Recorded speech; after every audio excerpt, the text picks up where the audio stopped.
Hey guys, welcome to New Zealand. We are outside Wellington, and this is Andy. Hey. Andy is the co-owner of a company called Camshaft Software, and they have a new game called Automation. It's a PC game that's sort of build your own car company from the ground up. Design the cars, design the business model, all that good stuff. He's brought us here to make some pretty films for the Smoking Tire, and we certainly appreciate that.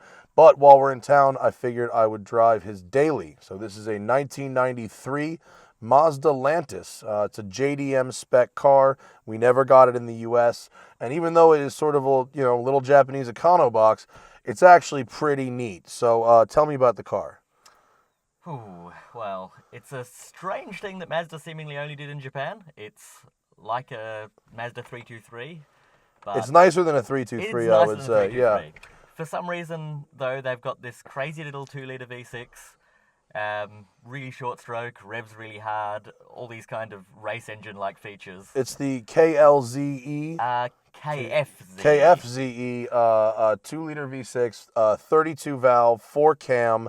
It's a really neat little engine. So I just drove this thing for a minute. Oh, you have to press a weird button to start it. Which one? Bottom one.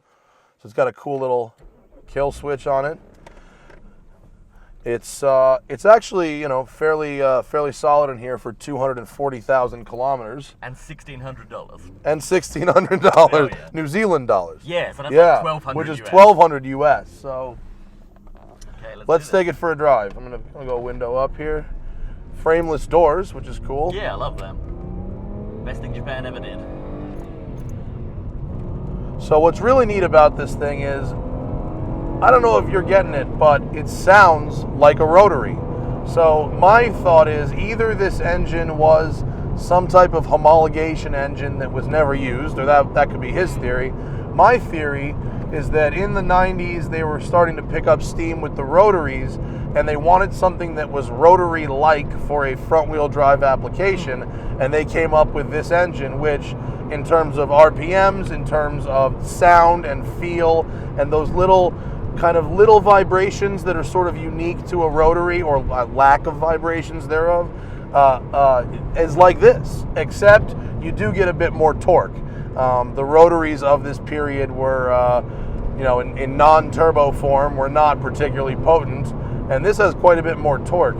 What'd you say, it's about 200 horsepower, this thing? Yeah, about that. 170, I think it was. So it revs to 7,800 RPM. It got kind of the smoothness and slickness of a BMW inline 6.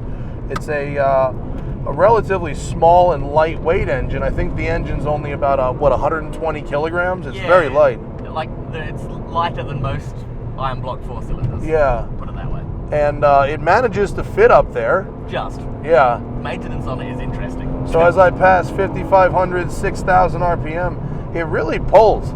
It's got this neat triple length intake manifold too, and you can hear this like whop as it swaps lengths. Yeah. But it really wants to rev out, and the pedal feel is really good, really easy to heel toe. Shifter throws are, a bit long. It's a stock shifter, but easy to make gears, very direct, really easy to rev match. Clutch is light. Let's see how the brakes are. Acceptable. Not great. Acceptable for the purpose. Easy to find gears. And it's pretty tossable. What does this car weigh?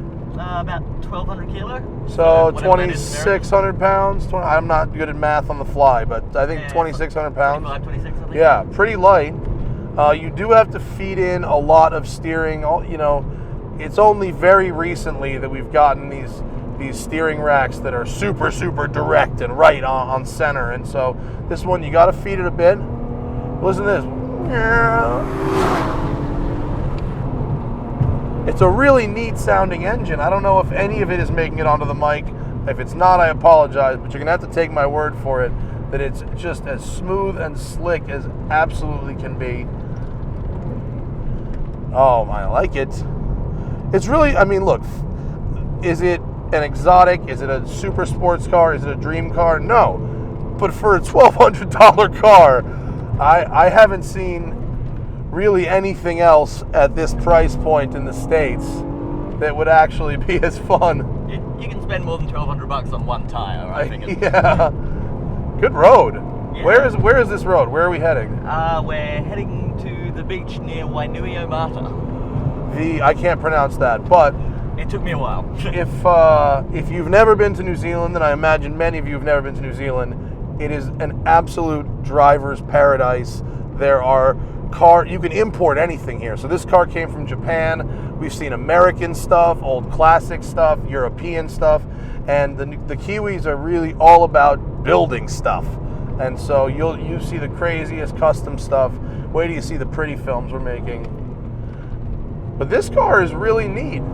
It sounds, when you rev it out, it sounds like a Mazda RX-8 actually, except it has more torque, and in a straight line it feels quicker than the RX-8, which is hilarious because it's about, what, 10 years older? Yeah.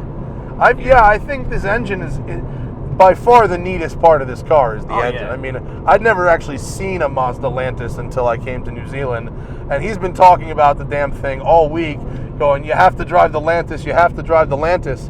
And we went and filmed a Vauxhall Viva that had one of these engines put in it, and after I drove the engine, I was just amazed at the refinement, the willingness to rev, the smooth and linear power delivery, and the compact size. It's a very small engine, and I said, okay, we'll drive the Lantis. I'm glad I did. This thing is sweet. I wish we brought this instead of our shitbox rental cars. This thing is great. On the South Island, the roads on the South Island are out of control.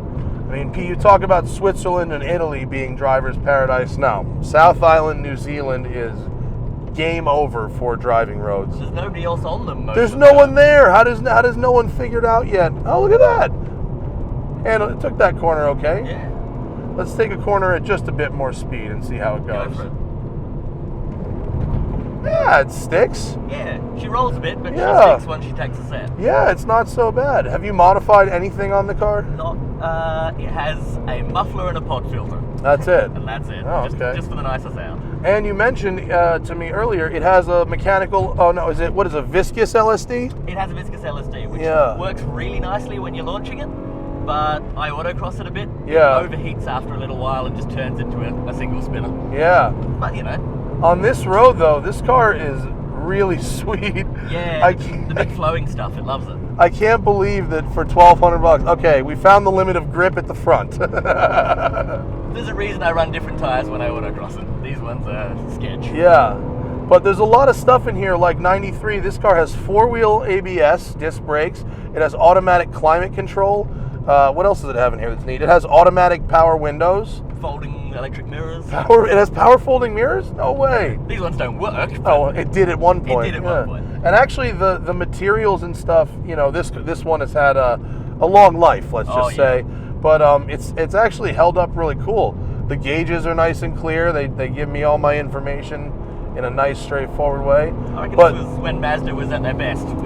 Yeah, I mean they were doing NA, Miata, RX, last gen RX-7, and the Millennia, which was the Millennia in the States had a variation of this engine that was supercharged and was Miller cycle, right? Yeah, like holds the valves open longer. Yeah. That's weird trickery. And so you can actually find these engines or versions of them probably in junkyards near you. You also got the 2.5 in MX-6s and Ford. Whoa, that person was absolutely on my side of the road. Yeah. When that happens in this country, I'm like, wait, have I fucked up? No, that guy fucked up. Let's flippin' the bitchin', as I say. Is this guy? Hello, sheepdog or border collie. All right, I'm just gonna do a pull all the way through first. Where does it wind out to? 4, 5, 6, 7. No torque steer. Yeah. It really does. It stays pretty straight. Dude, this engine is a little screamer, man. Look at it go. Wow. Dude, what a little screamer this thing is. Because it really likes to rev, but it actually does make really good torque. But I can't believe that for something that is 22 years old, how refined of a feeling engine it is. I've driven like brand new 4-pot things that feel rougher than this. Our Toyota Estima van, which is like only 2 or 3 years old, is significantly rougher and nastier than this engine. They must have sunk a ton of money into this engine. Yeah, it's ridiculous. Some of the stuff they did, like it's instead of bearings around the crank, the whole bottom half of the block comes off like a Porsche motor. And is it forged internals as well? Yeah, all forged internals. What's the compression on this? Do you know? I think like 10.5. It's not bad. Yeah, and I think it's like a 69 mil stroke. So does it run on regular gas, or do you have to put premium gas? Put premium in you it. do, yeah. Which is a bit painful here, but. So in exchange for coming head on me, I might have to pass this gentleman. I think you may need to. I may need to. Should be no trouble in the Lantis. Ball of fire that it Dude, is. I'm serious. This is a really neat little car. I love this stuff. Like when you see a car that just doesn't look like anything, but has a bunch of like weirdo, there's no business being there technology. All right, you can just pull out of the way then. How about that? Works for me. Sweet. Peace out, Bluebird. Doesn't attract any attention to. Hey, look, a Beetle. Yeah. Yeah, no, this thing, I mean, you're no one's looking at you twice in this car. I mean, it just looks like a random shitbox hatch. Don't sell yourself short. It's not a shitbox. It's better looking than oh no, it drives good, and it's better looking than the 323 for sure.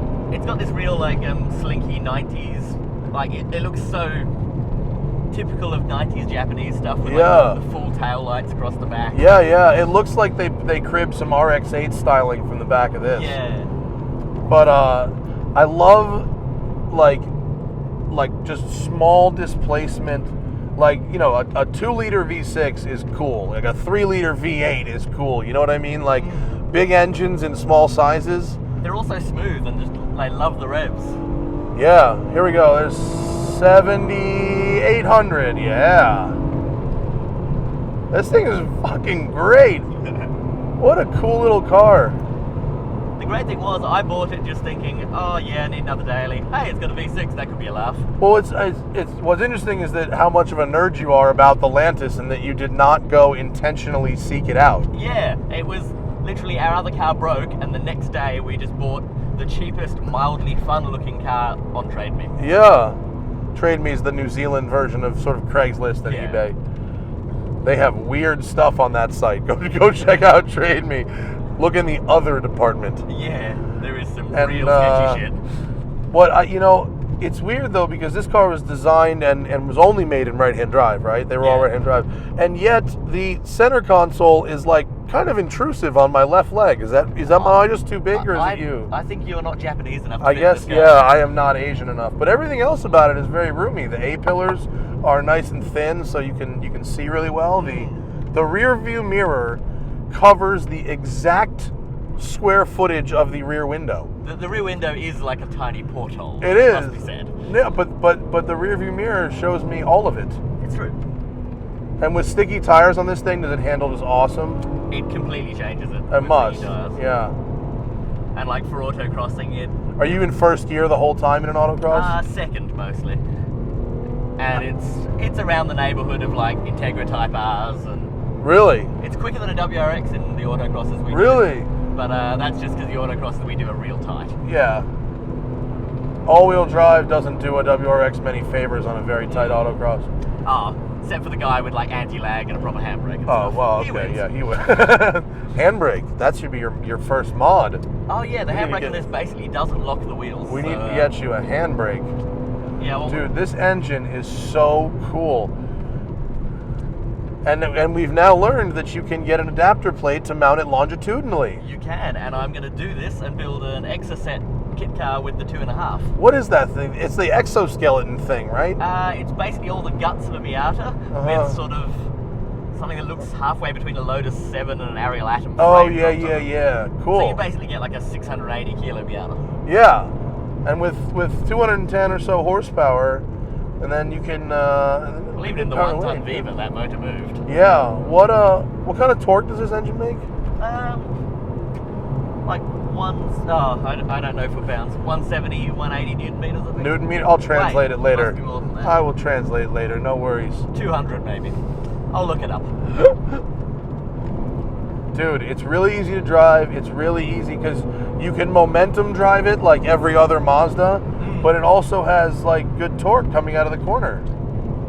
It's really nice to drive it just like 7/10, just like getting places fast. Yeah, It's a I great feel car like for that. I feel like with an exhaust on it, it would sort of take on an old Ferrari Dino kind of sound. I've heard these with open exhausts and they sound good. Yeah. But it just has this wonderful, even hum about it. I mean, most 20-year-old V6s you'd see have like a roughness, especially if you're talking about something like a GM V6 or those from the 80s. Those things were garbage. But it's solid as a rock, man. But it makes really good power. This car is not slow. It makes as much power as a GM 3.8 V6 from the same year. Yeah, and it's a 2.0. Yeah, it's wild. Really neat stuff, man. Yeah, I enjoy it. Yeah, I love it. It's getting turned into just a motorsport toy. It'll get caged and a bit of suspension work and stuff. That's a lot of money into a Lantis, but you don't have any money into it at all yet, so you're good. And that's the way we roll in New Zealand, is like real cheap old Japanese cars, Yeah. chuck a cage in, chuck some tires and suspension.